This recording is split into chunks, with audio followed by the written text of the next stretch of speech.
Welcome to Peace of Mind for Pet Parents, the podcast by BrightHaven Caregiver Academy. I'm Gail Pope. And I'm Karen Wylie. And together we're here to support you in navigating life with your aging or ill pets.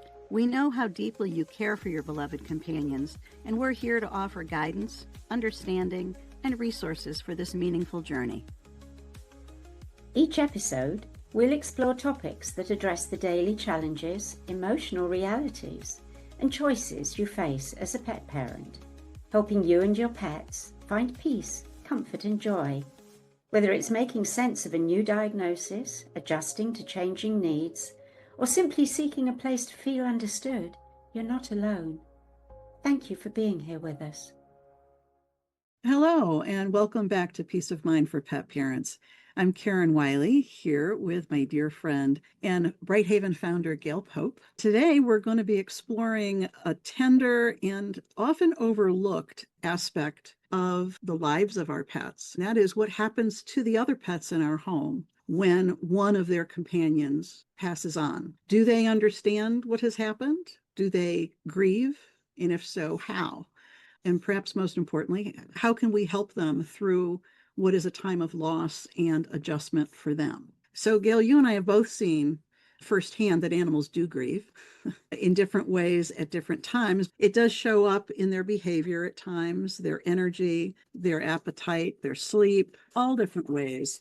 Before we talk about the moment after death, let's take a look at how our animals may acknowledge that one of their companions' time is coming, because they seem to sense changes in energy, changes in smell. I feel my cats and dogs have shown me that they can anticipate death. How about you? What have you seen that you could share a little bit about with BrightHaven animals? I'm so glad you asked me this question. You're not going to be terribly happy, but in all honesty, this is a part of the dying process that I really could talk for days on, because having such a huge animal family has taught me so much about all stages of life. Animals beginning the grieving process with anticipatory grief is what I know best of all, because I could jot down probably, I don't know, maybe 100 names of animals that I remember as doulas that would be with another animal when they were dying. We've had dogs lying with cats who are, I don't mean necessarily actively dying, but if a cat or a dog has made it very obvious, maybe they're not getting up anymore, or they're incontinent, they can't walk, but they're in that process, they're still eating perhaps, and they're still aware and with us, but we know that the end is approaching. That's when I see cats taking care of cats and dogs taking care of cats and other dogs. So it's very clear to me that they completely understand the process and they communicate with each other, obviously on a different level than we do. They know it. I don't think it's necessarily a sensing. I think it's deeper than that, because it's not always the same animals that lie with the same dying one. There's a mix of certain animals that have become very well known. Like, for instance, if I can tell a couple of stories. Please do. I always begin with Patty's story because it's one of the most beautiful things I've ever seen, and I apologize to those that have heard it before. When Patty, the German Shepherd, collapsed and was lying on a huge dog bed in the middle of our living room, she was a very timid dog. She didn't make friends with the cats because she was literally scared of them. But when she collapsed that day and we made her comfortable, one by one, cats would approach and they would jump up and lie with her. It was just astonishing. There were probably about 6 cats, and Joey, the Chihuahua, would sit beside her in his wheelchair, just looking up at her lovingly. Charlie, for instance, would lie at the back of his neck always. I have some wonderful photos. Beauregard would generally be sitting, Patty would be lying on her side, and Beauregard would sit right there, sometimes with his paw, sometimes not, but just sitting, gazing lovingly. And that was a picture that we'd seen. That was mainly cats caring for a dog. And then I'm thinking of a cat story that was really remarkable and possibly, wow, that's Furby. Furby was a brain-damaged cat. He walked in circles, he ate well, he was never normal. He was just our brain-damaged little boy who didn't really understand life or living in it very much. But he came to us and he thrived into his early teens. It was during his adulthood that suddenly we realized that when another cat, I don't remember him being with the dog, but he made a habit of seeking out cats that were reaching the end of life, just lying with them or lying around them, behind them with his paw over them. Again, I've got lots of photos of Fubby. Now, he was brain damaged. He couldn't even walk in a straight line, but he would find these animals at the appropriate time and he would literally lie down with them. He'd get up when it was time to get something to eat or find a litter box, but then he would circle his way back and lie down with them. Sometimes he'd miss a morning or something, and I'd think, oh, that was so sweet. And then, oh, Furby's back with Lucy again, or whoever it was. Yes, I could talk forever about that. I really do think the word doula is completely appropriate because it's almost as though they've had that training. They don't want to do anything particular. Occasionally you'll see a cat grooming another cat, but for the most part it's about just being with them, just being there for them. And it's just a beautiful atmosphere. I have to agree. What I've seen is similar in that some of the cats would, in my mind, deliberately be laying next to the cat that was declining. Not if they were actively dying, like not the last 1, 2, or 3 days, but if they were reaching a point where they were clearly declining, that I would see other cats surrounding that cat with several of them sleeping up against the body. I would interpret that as sharing their body warmth, which that's me as a human looking at it, thinking what's happening. But then as one of the cats would get closer to death, where they were more actively dying, the other cats would still be close to that cat, but no longer on top of that cat or up against that cat.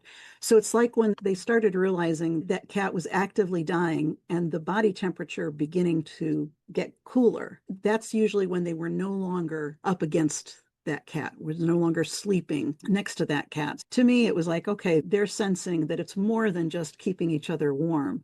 Something different is happening.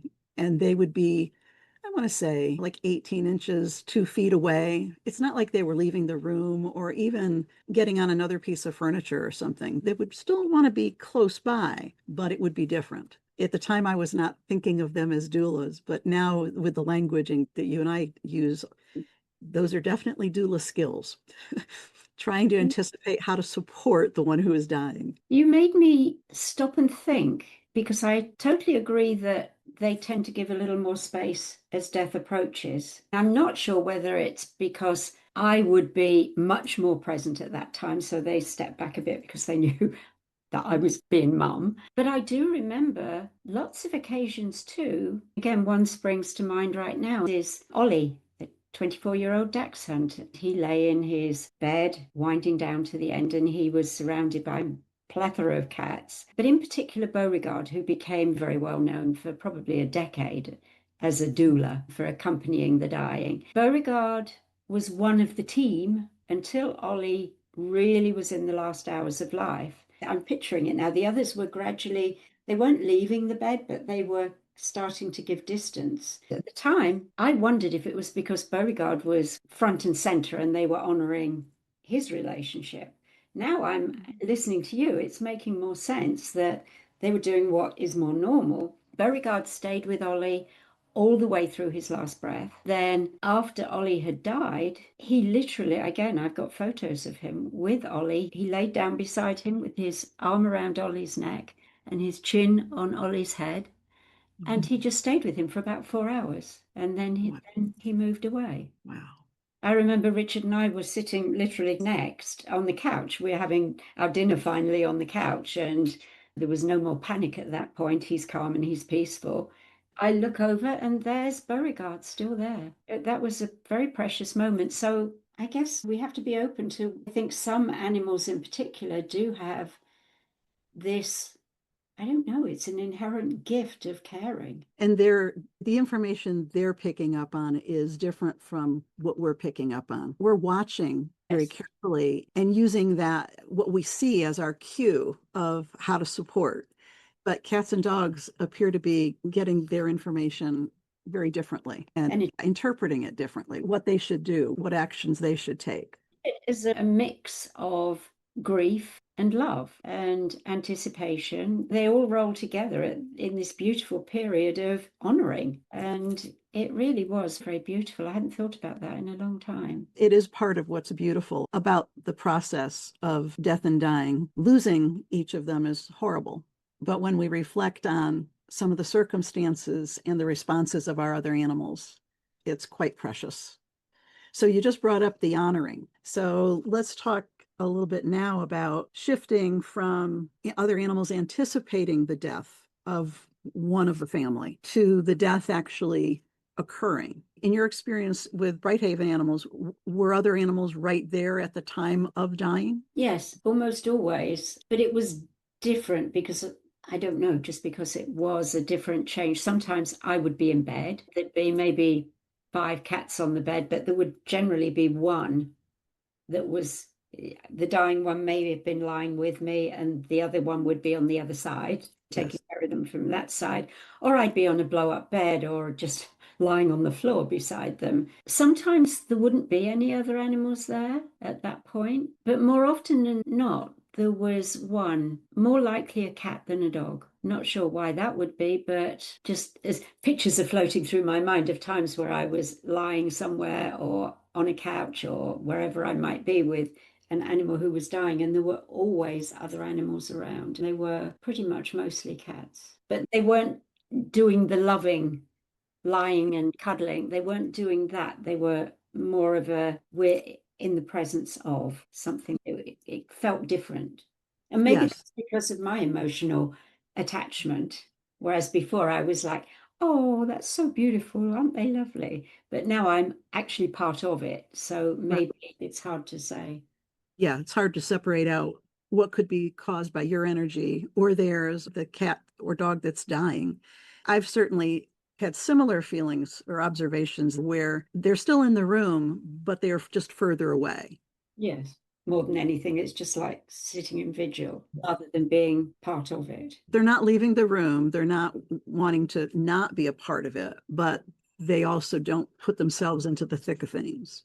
At least in the experiences I've had, that changes dramatically after the pet has died.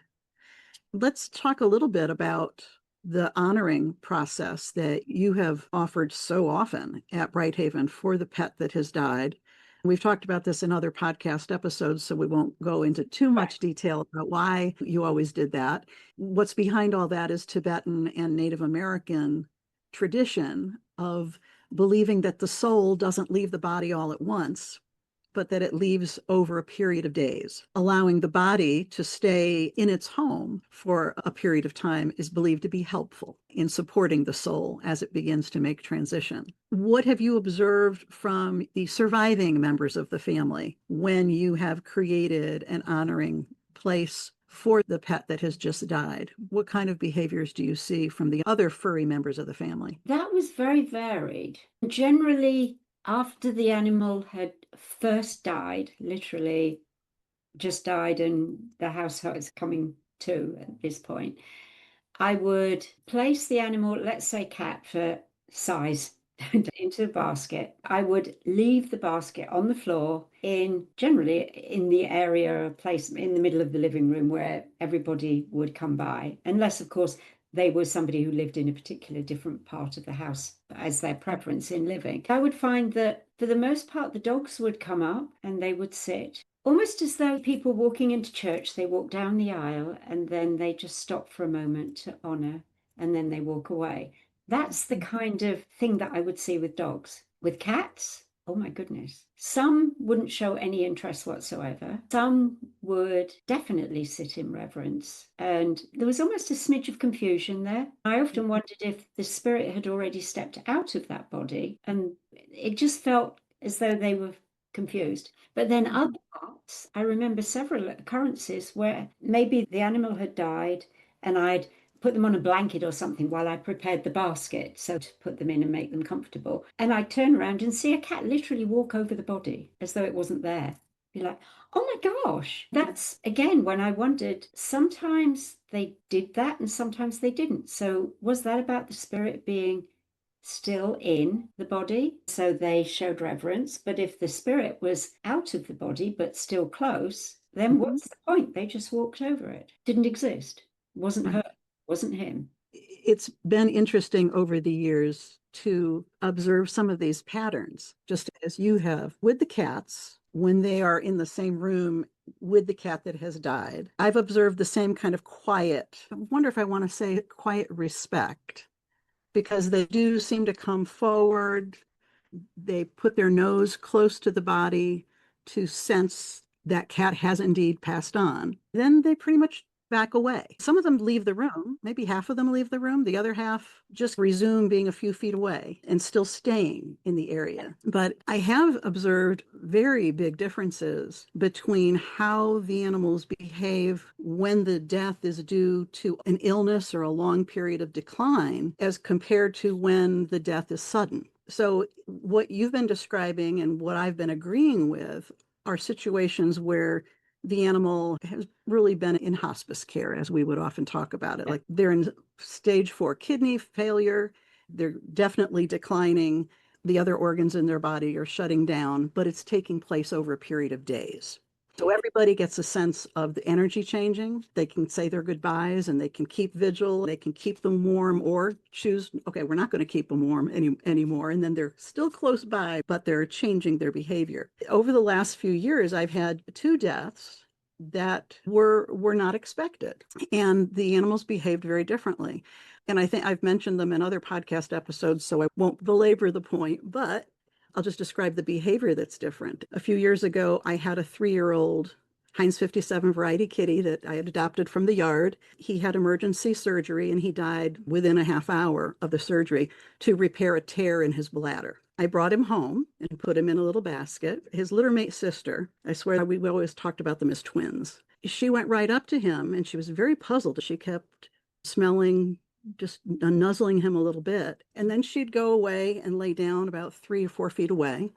10 minutes later, she's back at his body. And she's the one who, I think I told you, literally took her paw and started hitting her brother's head in the basket. At that point, when I brought him home from the clinic, it was the following day because the surgery was late at night. So I didn't bring him back that night. I don't know if it was confusion, disorientation, anger. I don't know what emotion to attach to her behavior, but I'd never seen an animal reach out and literally trying to get her brother to move. After going back laying down for another 10 minutes, she then came back and smelled him. Then she laid down, put her back to where his back was in the basket. She got as close as she could get. And she just laid there for about another half hour or so. So I remember thinking at that time, now I always bury my babies in a front yard garden that we've talked about. Our episode last week, I think we were talking about different ways that we choose cremation or burial. But when the clinic called me the next day to say he was ready, basically, they said, "Do you want us to arrange cremation for you?" And I said, "Oh no, I'll come down and get him. I want to bury him." But I thought about the fact after I saw her behavior with her brother, what would it have been like for her if I hadn't brought his body home for her to see and interact with? What if that made me think about situations where a pet is euthanized and the pet's body is sent to cremation and not brought home? So I can't say exactly what her behavior would have been if I had not brought him home, but I can say that she certainly had a dramatic reaction to her brother's body, not responding how she was used to him responding. And that's because he had emergency surgery. There was no preparation time. There was never a decline to anticipate anything. Then I had not a similar loss, but Mr. Hope, who died 2.5 years ago, who had the series of things, hypertrophic cardio, kidney, everything. We knew at some point one of those was going to take him out. But he had a wonderful last day, everything normal, and his heart just stopped while he was sleeping. But the dogs were totally unprepared for his loss because they interacted with him every day. He was acting very normally up until one morning when he had passed on. One of the Aussies, Livy, was literally taking her nose and trying to get his body to move. She's a herding animal. She was trying to make him move. And she just was frustrated. And why isn't he moving? Whereas the other Aussie just put his head close to the bed and just watched. So all that is to say that after having so many elder cats over the years, having a decline over time and then a natural transition, having two losses that were surprising to the other members of the family, and even Tim and me, the reaction was very different. But they were reactions. I guess my point here is I think the type of loss that's encountered and experienced affects how our animals grieve and how they're going to react. I was fascinated by what you were saying. And to me, it seems that what you were describing in those stories was actually part of the dying process. I understand that the animals were dead, they had died, and it had happened suddenly, quickly. But if you look at the story from a spiritual aspect and the animal's behavior, which seemed to me to say, his spirit's still here. Why isn't he moving? They don't grasp the details that we apportion to dying. So to them, he was still in the dying process because his spirit was still with his body. That's interesting. It's just what came to me. It makes total sense. It makes total sense. Animals Absolutely. are so wise and they are so in tune with energy, this Yes. world of energy that we struggle to understand. So when you look at their behaviors in all parts of life, Whereas when we have a loss where an animal has been gradually declining and their physical activity less and less, that the soul may start separation before the physical death. We don't know that, we don't but know. it could be. It could be. But certainly the animals appear to respond very differently to that kind of a death than the others. So either they're confused, like you're saying, where it's part of the death process and they're confused by the soul leaving the body, but the body not moving, because that's a whole different way for them to relate to that their friend, their family member, or grieving. With my little girl Giselle hitting her brother, I guess I'll always think of that as anger and frustration of not understanding when she was hitting her brother, trying to get him to move. Again, though, that could be part of what I said because Yes. the spirit was still there and Giselle was sensing that spirit still there, but the actual body wasn't moving. And Yeah. why wouldn't you be frustrated? I know you're here. Come on, wake up. That's right. Get with it. Get with it here. Yesterday you were fine. Now today you're not. We've talked about anticipatory grief and how animals can sense the coming transition of other members of the family.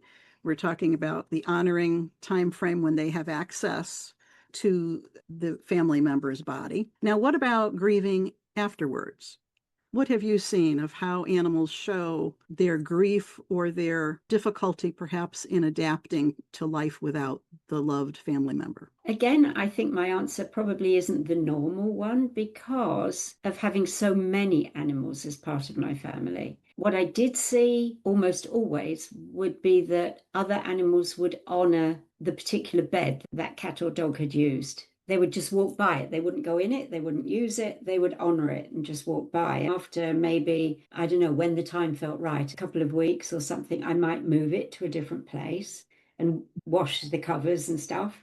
And then they would use it again. But initially, they would show honor and reverence to it. Beyond that, I don't think I ever really saw the animals grieve. I think they had learned to do what we did, to grieve before, and then to just experience a different kind of energy in the days going forward. You could sense a change, but I wouldn't see them necessarily or obviously grieving. Mm-hmm. They wouldn't go and sit by his or her bed and just sit there as though they were thinking about them. The dogs still wanted to go for a walk at a particular time. The cats wanted dinner, and nothing in the routine would be obviously changing as they were grieving. I didn't see it. Keeping to the same routines is usually very important if for animals that are experiencing grief. It just provides that emotional stability for them. And again, I'm in total agreement with you. When I would have cats declining over a period of time, everyone would seem to accept that the physical death occurred, in any way show that they were grieving. In the two situations I was describing that happened suddenly, the one with emergency surgery and then with Hope, his heart just stopping in the middle of the night, in those situations, the animals appeared to continue processing the situation.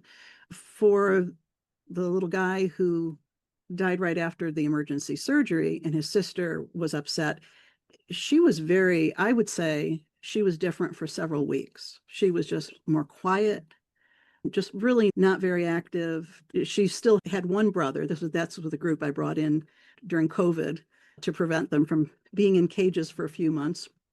And I just adopted them. So she still had a brother to be with, but she was much closer to the one who had died. So I definitely saw a change in her behavior. And then the change that I've seen with Shay and Livy in response to Hope's death is really they were confused the first few days. They kept going over, looking at his bed, just confirming that he was gone. But since then, as I've described multiple times on this podcast, if I mention his name, they're looking up at the corner of the ceiling where they apparently sense his energy. So the grief then becomes a continued relationship. It's different. It's part of the what we often talk about as continuing bonds after death.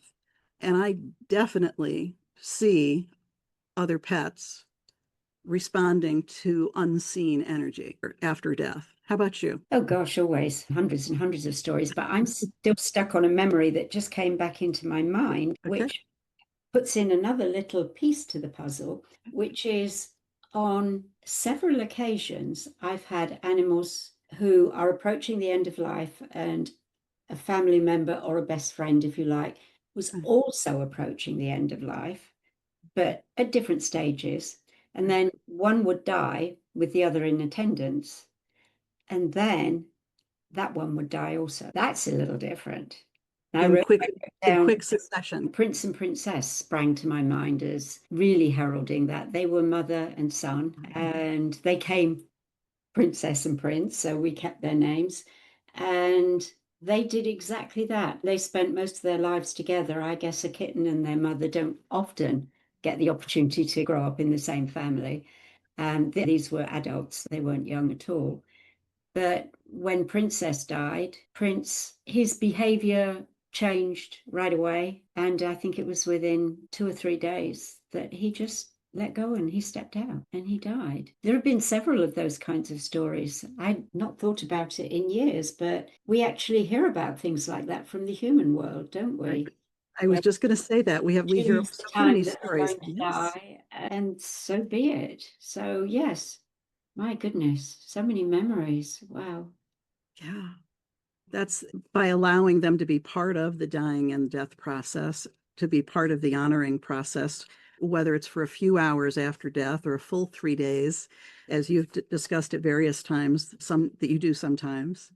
It seems to allow the surviving pets to experience different emotions. They certainly respond differently. And we might be attributing emotions to them, but their behavior is different. And as you're saying, Prince, within 2 or 3 days, he's stepping out. You know what?